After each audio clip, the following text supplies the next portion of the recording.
नमस्कार, मैं हूं बिलाल शेख और आप देख रहे हैं तहलका न्यूज इंडिया। विरार पश्चिम के वाईके नगर स्थित स्टार प्लैनेट के पीछे मौजूद ग्लोबल हॉस्पिटल वाईके एनेक्स इन दिनों गंभीर सवालों के घेरे में है। एक ऐसा मामला सामने आया है जिसने न केवल अस्पताल की कार्यप्रणाली पर बल्कि उसके रजिस्ट्रेशन और इलाज के तरीके पर भी कई बड़े सवाल खड़े कर दिए हैं।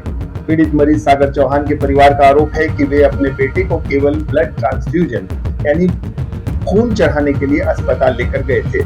परिवार का कहना है कि उस समय किसी गंभीर उपचार की आवश्यकता भी नहीं थी, लेकिन कथित तौर पर अस्पताल में एक ऐसा इंजेक्शन लगाया गया जिसके बाद सागर चौहान की तबीयत लगातार बिगड़ती चली गई। परिवार का आरोप ये भी है कि अस्पताल का संचालन करने वाले बताए जा रहे हैं डॉक्टर प्रसाद पाटिल की निगरानी में यह उपचार हुआ।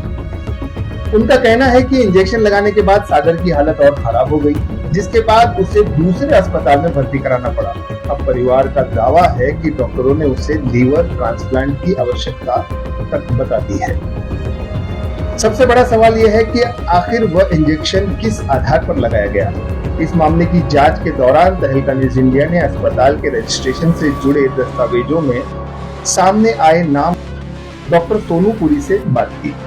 डॉक्टर सोनू पुरी ने कैमरे पर दावा किया कि उन्हें इस बात की जानकारी तक नहीं है कि उनके नाम का इस्तेमाल अस्पताल के रजिस्ट्रेशन में किया गया है। वो मेरे केयर के अंडर कर रहे हैं, मुझे भी अभी पता चल रहा है। हमें तो पता ही नहीं था ऐसा कुछ। एफिडेविट क्या है वो तो मैं निकाल के इंक्वायरी करता हूँ क्या चीज़ है। तो मैंने ऑलरेडी ये दे दिया है मेरा एप्लीकेशन कि जो भी डॉक्यूमेंट्स है सब में कोई रिलेशन नहीं है और मेरा कोई भी इन्वॉल्वमेंट नहीं रहेगा।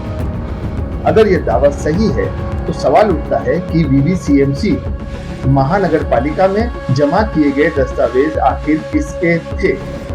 क्या आवेदन वास्तव में डॉक्टर सोनू पुरी ने किया था या फिर किसी और ने उनके नाम का इस्तेमाल किया। क्या रजिस्ट्रेशन से जुड़े दस्तावेजों की जांच की आवश्यकता है। इसी तरह सागर चौहान के इलाज से जुड़े एक अन्य नाम डॉक्टर खराबकर का भी सामने आया, लेकिन डॉक्टर खराबकर ने तहलका न्यूज इंडिया से बातचीत में स्पष्ट किया कि उन्होंने उस विवादित इंजेक्शन को प्रिस्क्राइब नहीं किया था। तो फिर सवाल और भी गंभीर हो जाता है। अगर डॉक्टर खराबकर ने वो इंजेक्शन नहीं लिखा तो वो इंजेक्शन आखिर किसके निर्देश पर लगाया गया। अगर मरीज केवल ब्लड ट्रांसफ्यूजन के लिए भर्ती था तो अतिरिक्त उपचार की आवश्यकता क्यों पड़ी।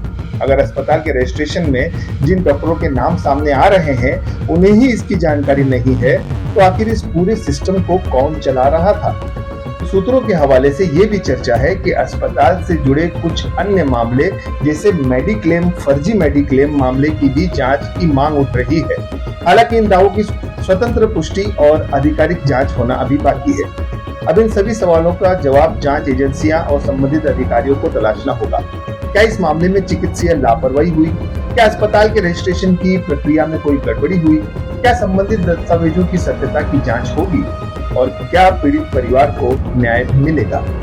सूत्रों के अनुसार पीड़ित परिवार जल्द ही इस मामले में कानूनी कार्रवाई के तहत औपचारिक शिकायत दर्ज करा सकता है। तहलका न्यूज इंडिया इस पूरे मामले पर लगातार नजर बनाए हुए है।